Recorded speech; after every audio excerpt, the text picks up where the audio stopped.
Mari kita berdoa.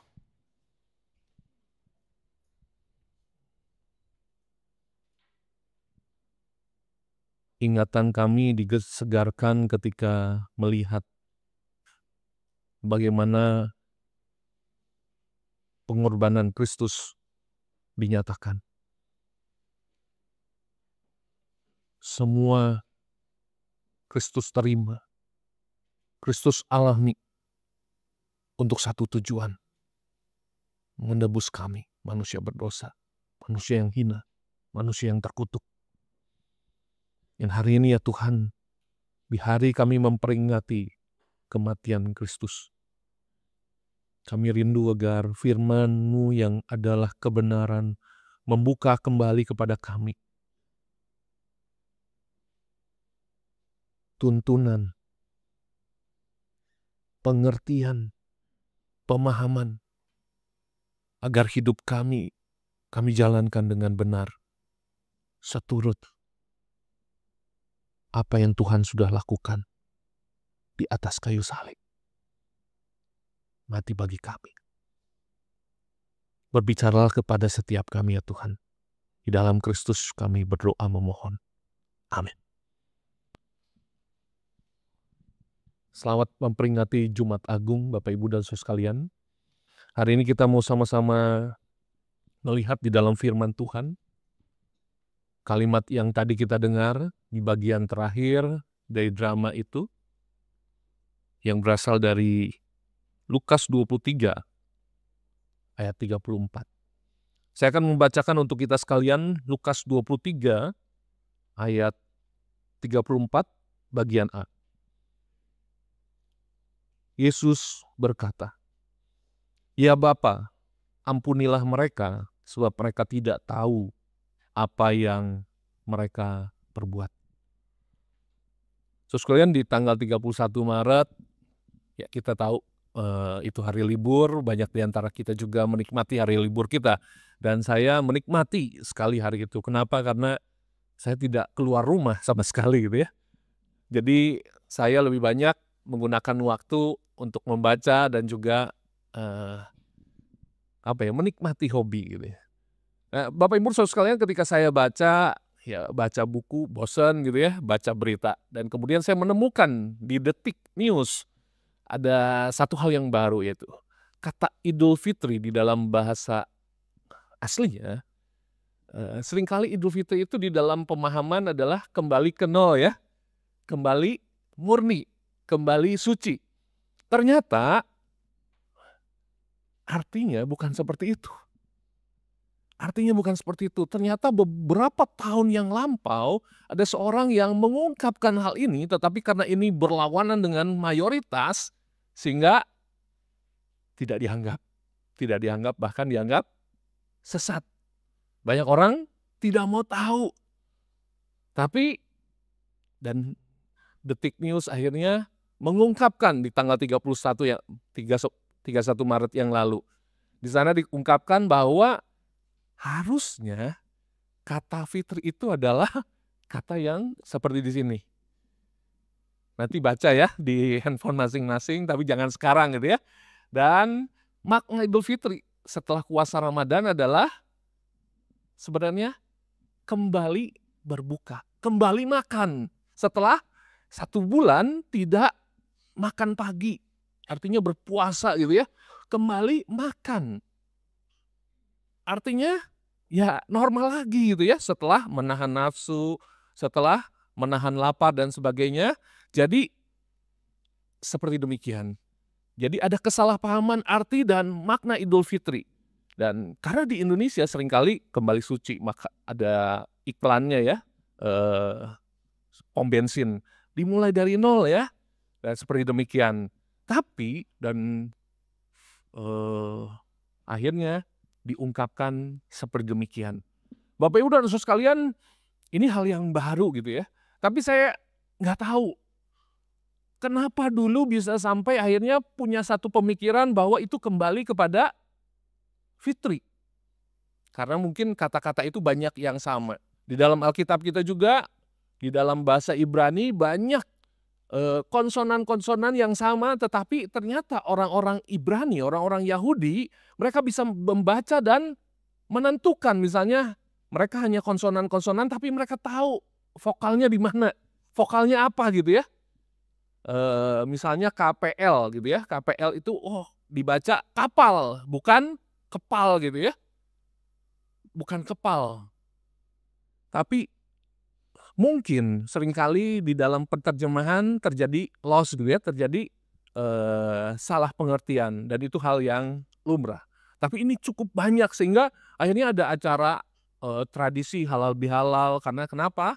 Kembali ke fitri. Bapak Ibu dan saudara sekalian, saya tahu di dalam pemahaman teologi saudara kita, umat Islam, bahwa puasa itu bisa menyucikan kembali, bisa membawa mereka untuk mengalami pengampunan. Dan ini saya dapat dari trio Ali Gufron, Imam Samudra, Amrosi gitu ya, yang melakukan Bom Bali 2002 ya. Bom Bali 2002, 12 Oktober itu menjadi suatu tragedi yang kelam sekali bagi Indonesia. 200-an orang menjadi korban. Kalau kita ke Bali, ke Jalan Legian itu ada ini ya, ada monumen, itu ada nama-namanya di sana. Dan mereka lah pelakunya. Ini saya suka clipping gitu ya, saya suka clipping, saya suka kumpulkan di komputer saya berita-berita. Saya ambil berita dari Jawa Pos 26 Januari 2008 gitu ya. Jadi saya selalu bersumber gitu ya, nggak ngarang-ngarang.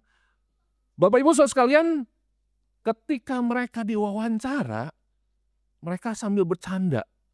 Ada penyesalan nggak, kata wartawan? Wah, sayang, saya menyesal. Sayang, hanya 200, bukan 1000 katanya. Wah, mereka benar-benar orang yang mengerikan menurut saya. Mengerikan. Ditanya sambil cengar-cengir, ketawa-ketawa, korbannya hanya 200 lebih, bukan 1000. Terus ditanya lagi, korban-korban itu kan bukan cuman yang non-muslim, tapi ada yang muslim. Itu gampang. Ditebus pakai puasa kifarat. Kifarat. Dan saya coba search waktu itu ya, saya coba tampilkan sekarang dari Google. Puasa kifarat ini adalah puasa wajib yang dilakukan sebagai penebusan dosa atau kesalahan tertentu di dalam Islam.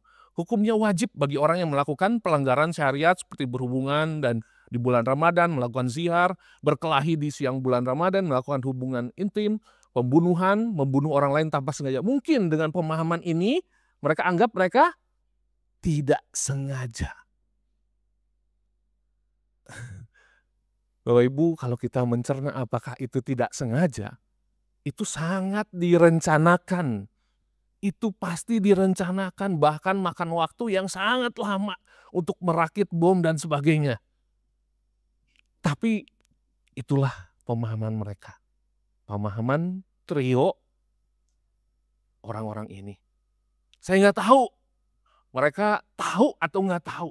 Tapi jelas di dalam hukum mereka salah.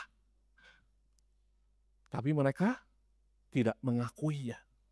Bapak Ibu dan saudara sekalian, di dalam kehidupan kita seringkali bukan hanya trio ini, tetapi juga banyak di antara kita ketika melakukan kesalahan, kita pura-pura tidak tahu atau tidak mau tahu. Tidak mau tahu dan pura-pura tidak tahu adalah suatu hal yang berbeda, tapi sesuatu yang tidak benar juga. Bapak Ibu dan saudara sekalian, pengampunan adalah sesuatu yang penting. Mengapa saya katakan penting? Karena pengampunan itu membebaskan.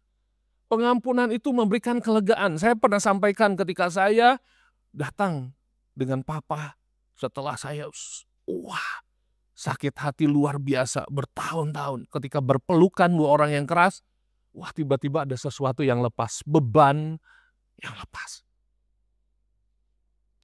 Pengampunan yang diberikan membuat kita lega. Dan pengampunan itu adalah menghapus sampai bersih.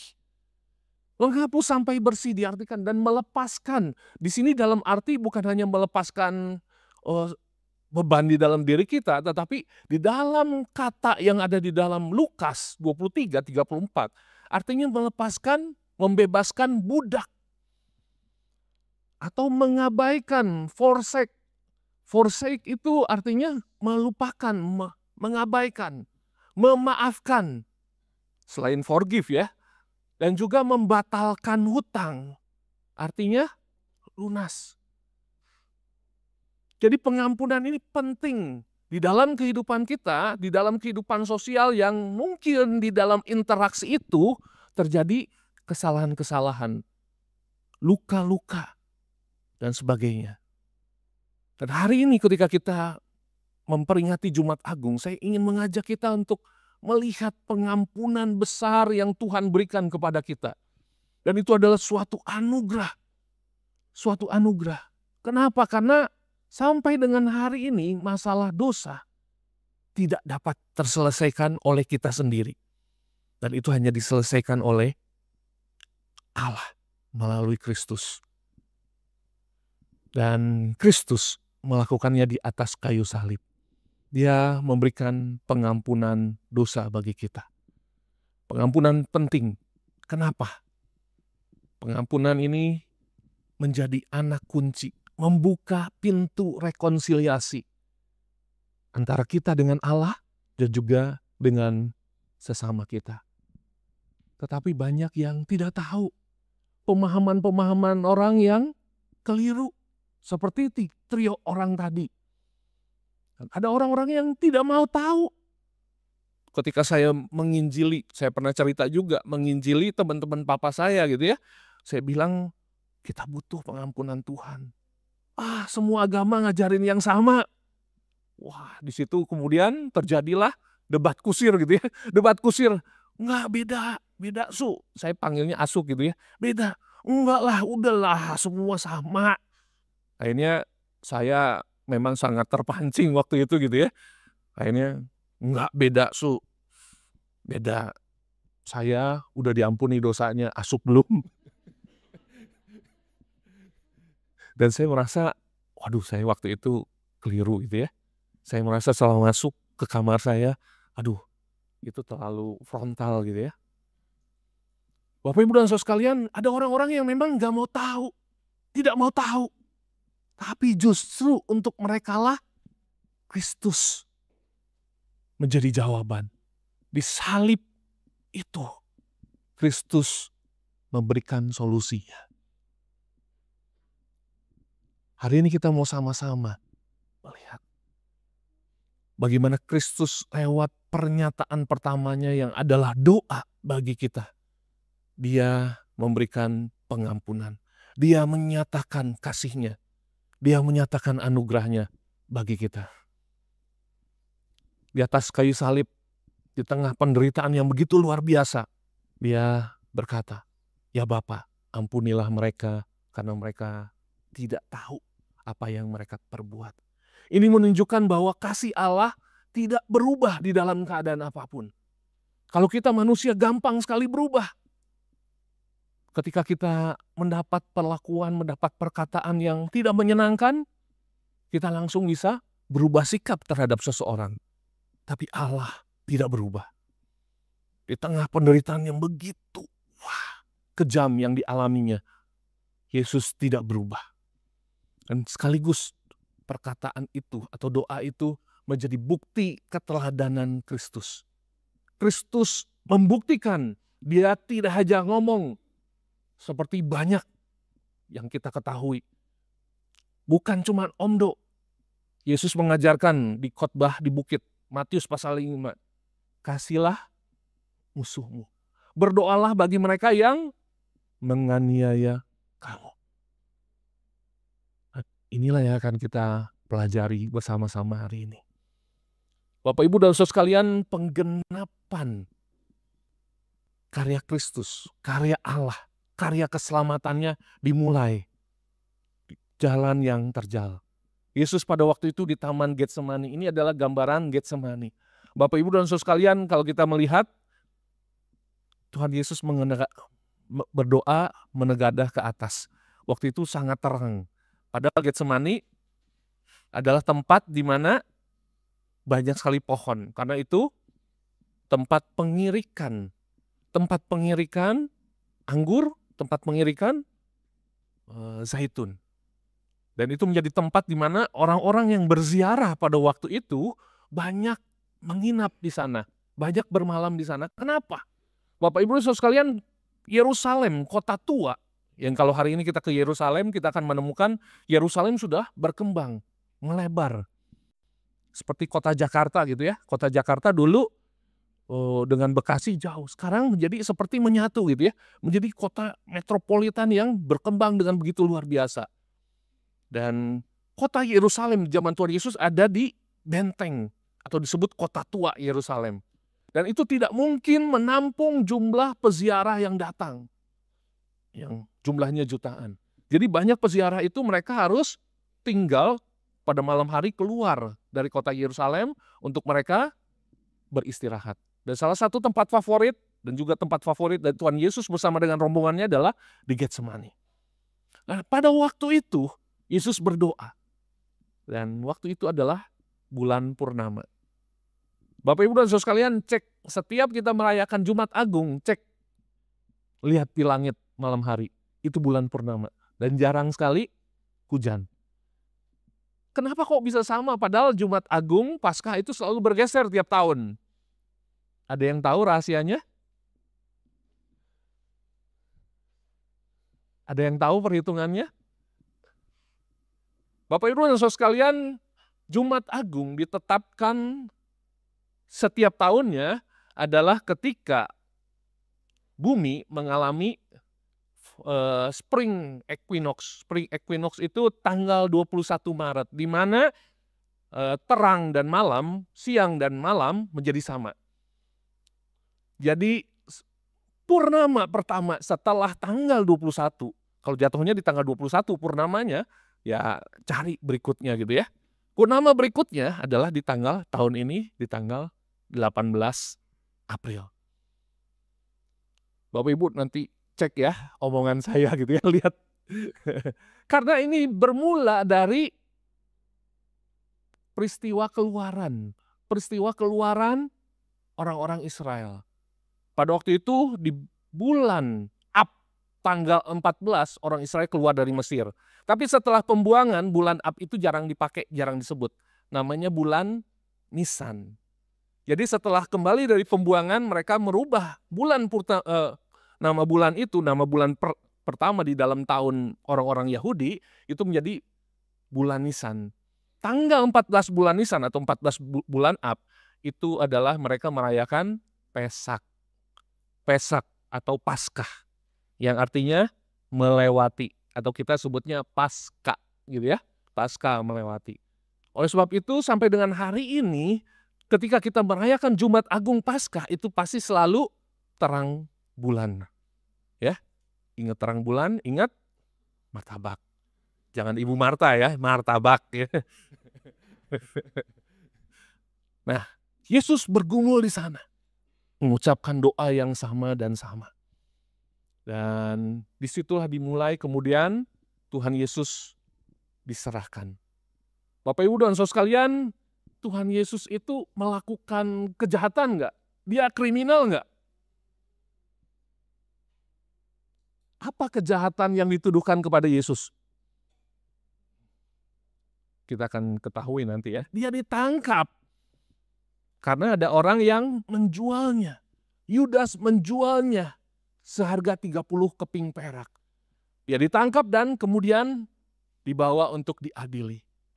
Dan disitulah ketika di dalam perjalanan kita melihat di ayat-ayat sebelum 34, 27 sampai 31 kita akan melihat Yesus meskipun diadili kemudian diarak, memikul salib, dia masih menghibur orang-orang yang menderita. Dia menghampiri para wanita.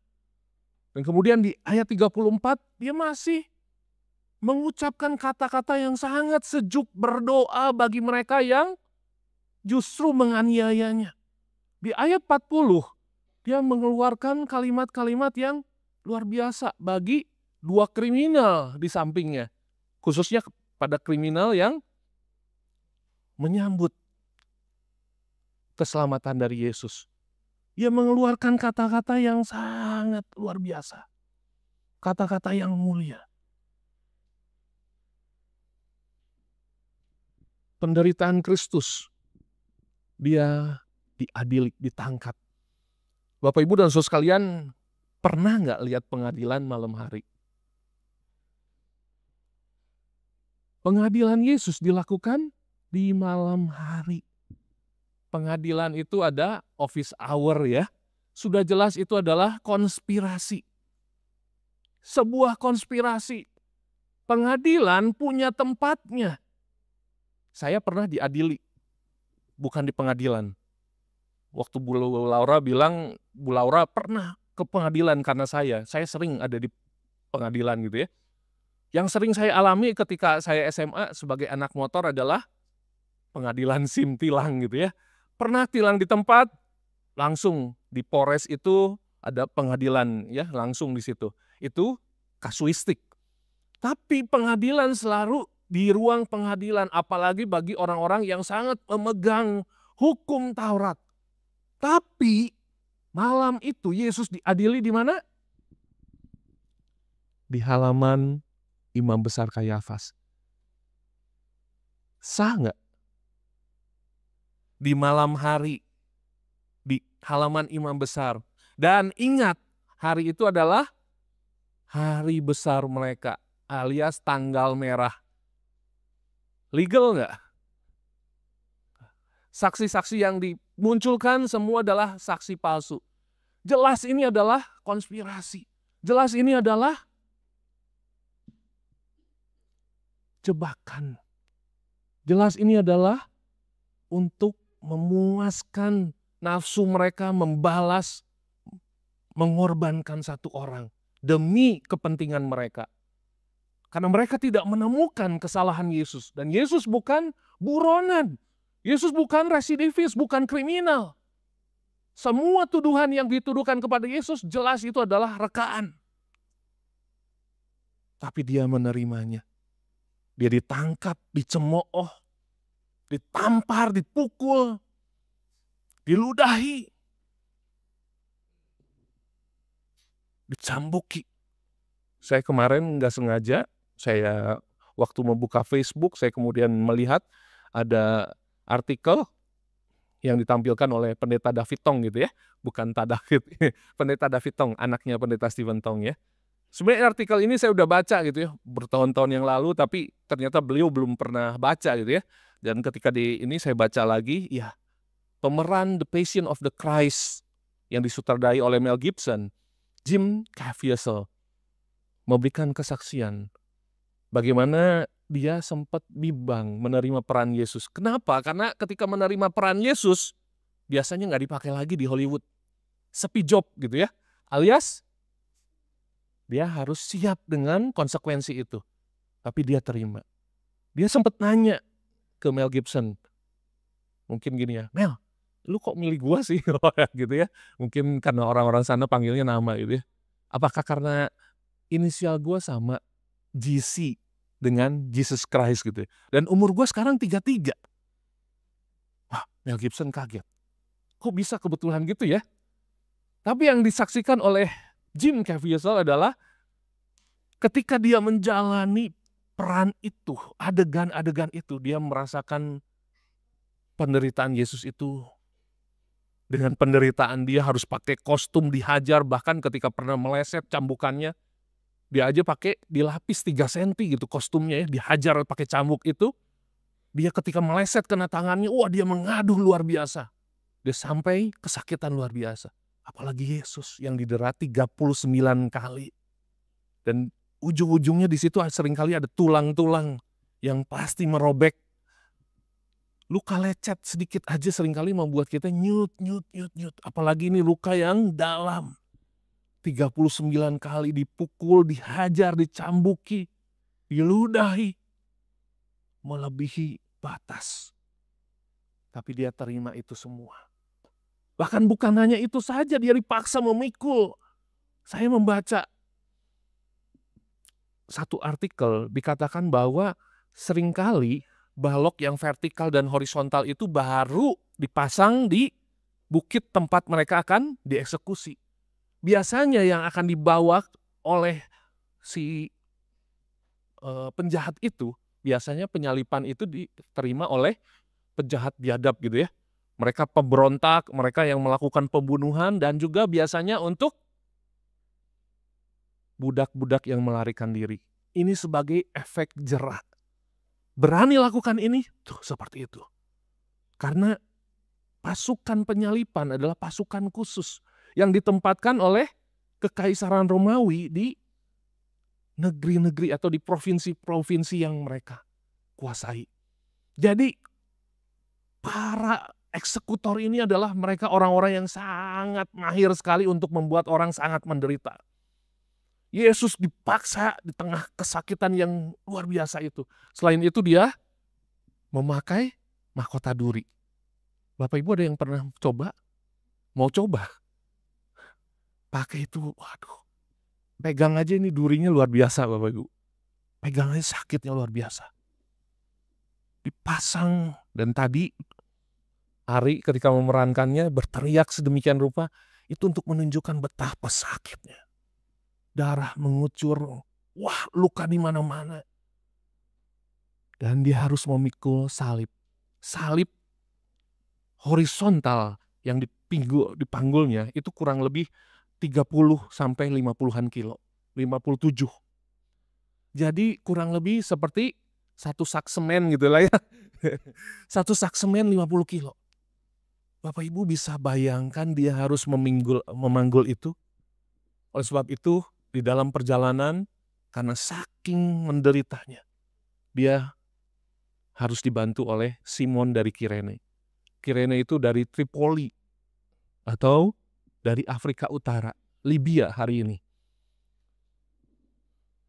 Dan di tengah kesakitan yang begitu luar biasa, Bapak Ibu ketika disalib kemudian paku itu dihantamkan gitu ya.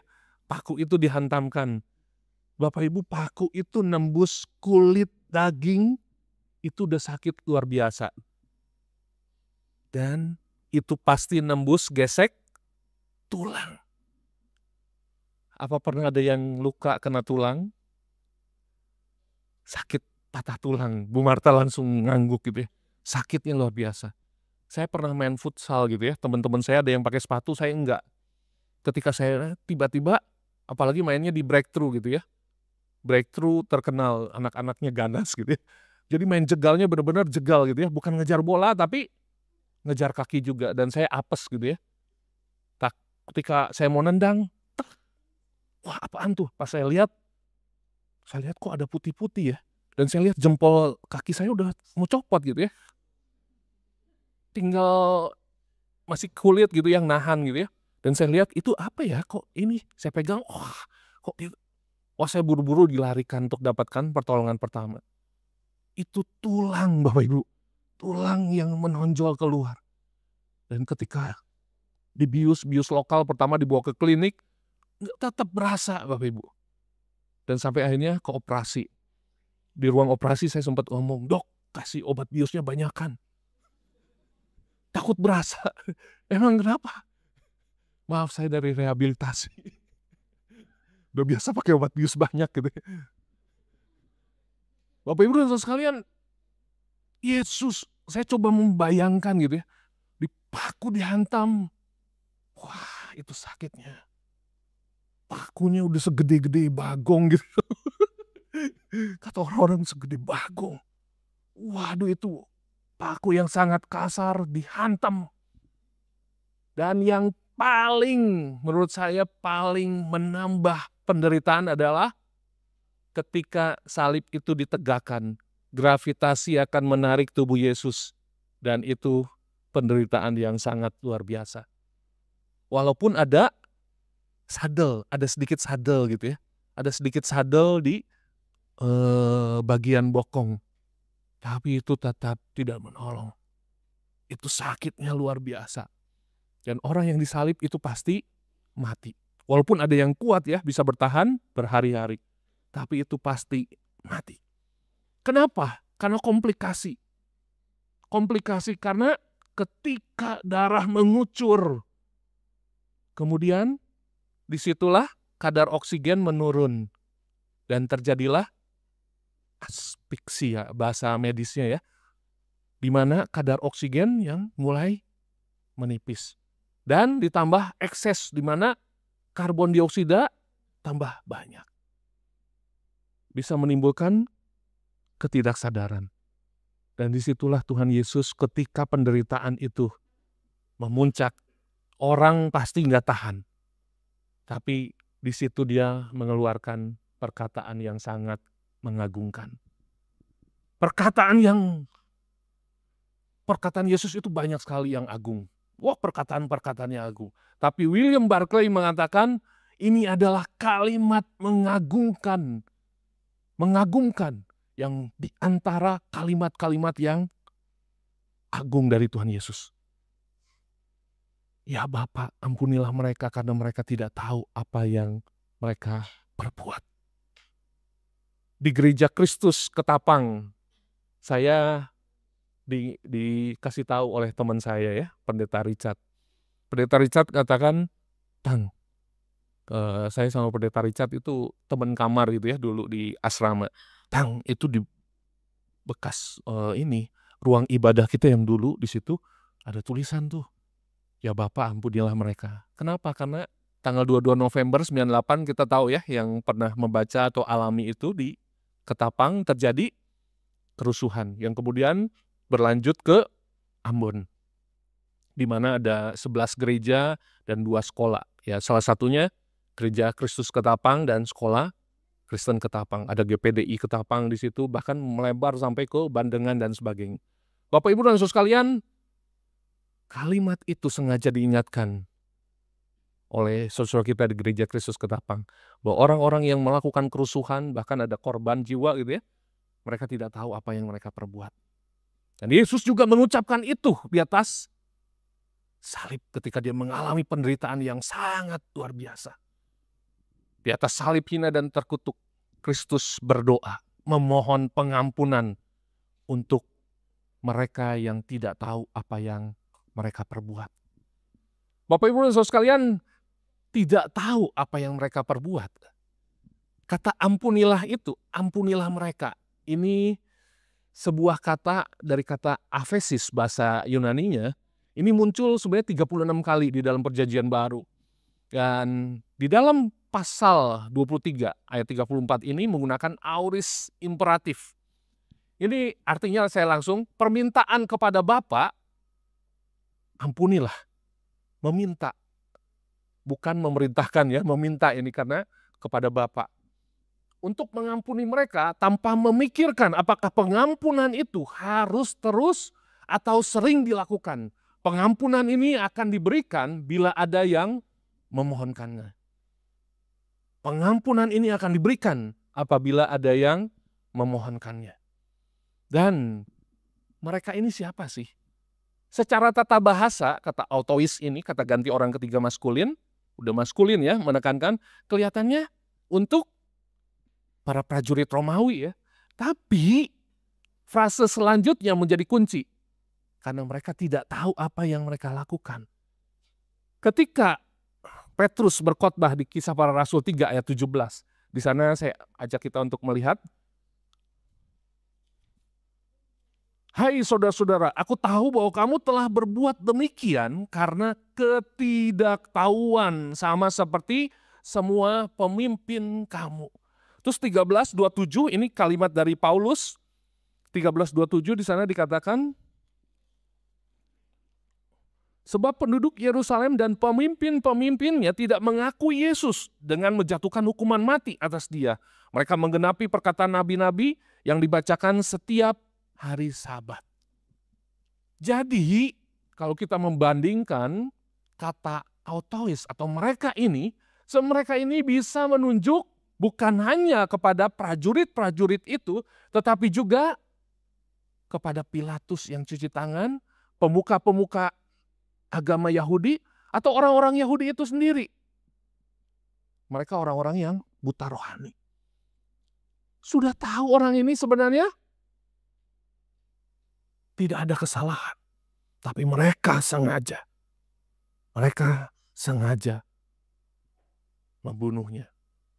Pilatus mencoba mencari cara karena istrinya katakan hatinya nggak enak nih, semalam ada mimpi.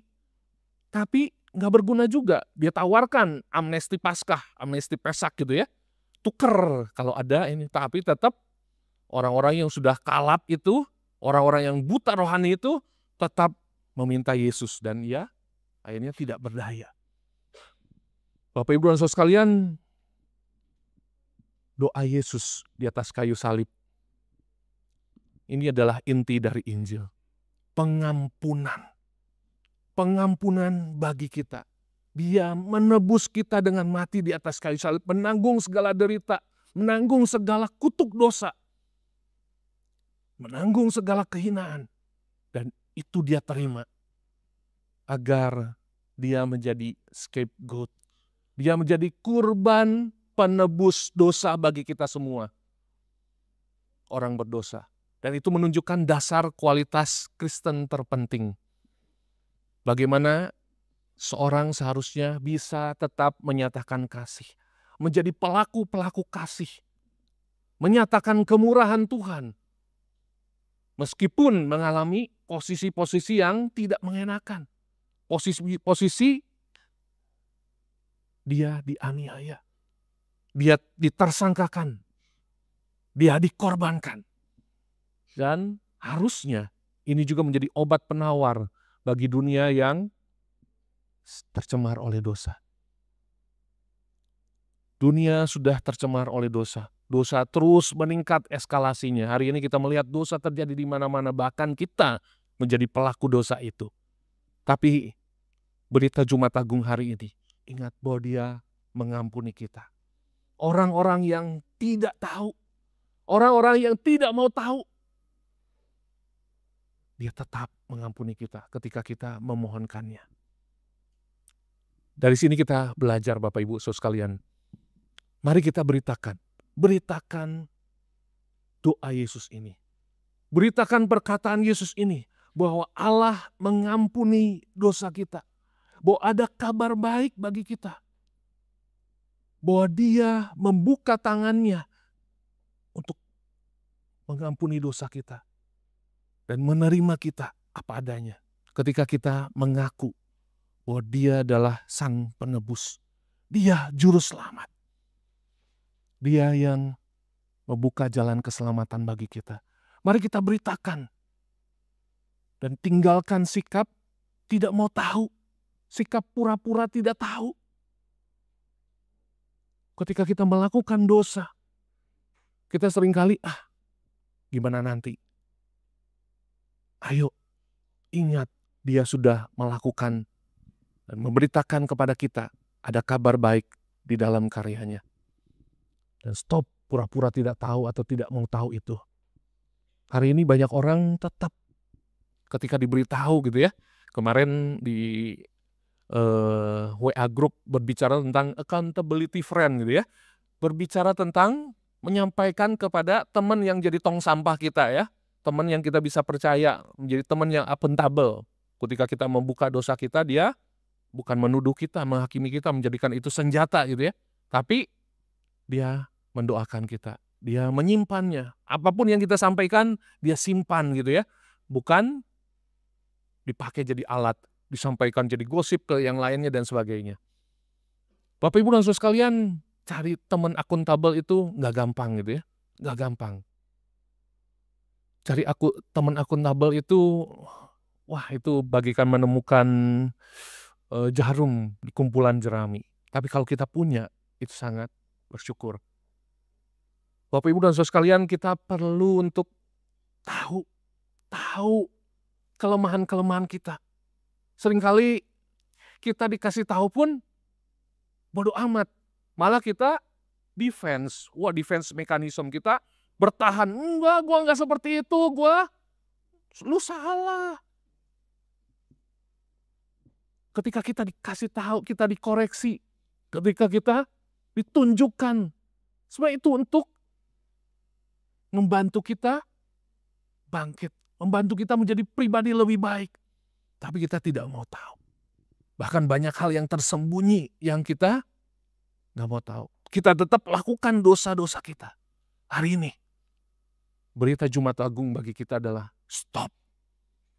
Karena Tuhan sudah katakan, Dia mengampuni kita. Ketika kita tahu kita diampuni, kita diterima, mari tinggalkan hal seperti demikian. Dan yang ketiga, walk the talk. Apa yang kita lakukan, apa yang kita katakan, itu yang kita lakukan. Ini bukan perkara yang mudah. Bapak Ibu dan Saudara sekalian, saya pun seringkali terjerembab di dalam hal ini. Bisa ngajar tapi ngelakoni ora iso. Susah. Menjadi orang yang berintegritas itu sulit gitu. Wah, menghidupi firman Tuhan itu waduh pergumulan tantangan yang sangat luar biasa. Tapi Kristus ketika Dia mengajarkan, Dia menghidupinya. Dia menghidupinya. Tadi kita lihat Petrus. Petrus tidak tahu apa yang dia katakan. Sekali-kali aku tidak akan menyangkal engkau. Tapi Kristus Tuhan Maha tahu. Kamu akan menyangkal aku 3 kali sebelum ayam berkokok. Tapi anugerah Tuhan masih tetap tersedia. Mari kita hidupi. Hidupi apa yang Tuhan sudah katakan. Kita tahu kebenaran firman Tuhan. Bahkan di antara kita banyak yang sudah jadi Kristen dari sejak kecil. Mungkin dari sejak lahir gitu ya. Tapi kehidupan Kristen yang sesungguhnya adalah ketika kita sungguh-sungguh mengalami kelahiran baru. Dan mari hidupi iman itu. Hidupi kebenaran Tuhan. Karena Tuhan menghidupi dan memberikan keteladanan itu. Mencontohkannya kepada kita walaupun di dalam keadaan yang sulit sekalipun. Dia berkorban diri. Agar kita melihat bahwa Dia mengasihi kita. Dan Dia ingin agar kita meneladaninya. Biar ini menjadi semangat kita di peringatan Jumat Agung tahun ini. Mari hidup menjadi saksinya. Dengan menjalani, menghidupi kebenarannya. Mari kita berdoa. Tuhan, kami sangat bersyukur. Diingatkan akan pengorbanan Kristus. Akan kasih Kristus yang besar. Bagi setiap kami. Terima kasih Tuhan. Kalau kami boleh diingatkan kembali. Bagaimana Engkau mendoakan setiap kami manusia berdosa. Manusia yang tidak mau tahu. Pura-pura tidak tahu. Di dalam kehidupan kami, ketika kami menjalani, kami seringkali mengabaikan apa yang sebenarnya kami ketahui, kami pahami. Untuk kepentingan-kepentingan diri kami. Tuhan, hari ini kami rindu menjadi momen kebangkitan kami. Membangun kembali komitmen dan menjalaninya di dalam anugerah Tuhan. Di dalam kasih Tuhan. Di dalam ingatan akan pengorbanan Kristus. Terima kasih Tuhan. Sebentar kami juga akan mengingat apa yang Tuhan nyatakan melalui pengorbanan-Mu. Tuhan bawa kami untuk sungguh-sungguh menjalani kehidupan kami. Di dalam Kristus kami berdoa. Amin.